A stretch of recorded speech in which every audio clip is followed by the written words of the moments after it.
Hello teacher, ഞാൻ ഇവിടെ ഒരു എക്സ്പെരിമെൻ്റ് ആയിട്ട് വന്നിട്ടുണ്ട്. Blood experiment. അതിനാവശ്യം 3 ക്ലാസ് ആയിക്കോളും. ക്ലാസ്സിൽ കുറച്ച് വെള്ളം വയ്ക്കണം. കുറച്ച് മതി. പിന്നെ അടുത്ത ക്ലാസ്സിലേക്ക് വെള്ളം വയ്ക്കാം.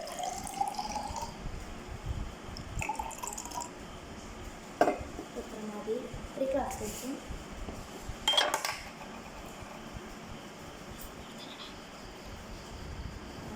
കുറച്ച് മഞ്ഞൾപ്പൊടി അറിയാം. അടുത്ത ഗ്ലാസ്സിലേക്ക് കുറച്ച് ചപ്പപ്പൊടി വയ്ക്കാം. ഒന്ന് ഫുള്ളാക്കാം.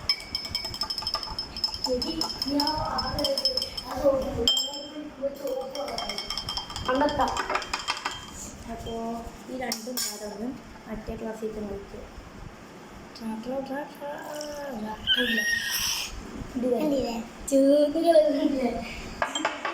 അപ്പോൾ താങ്ക് യു.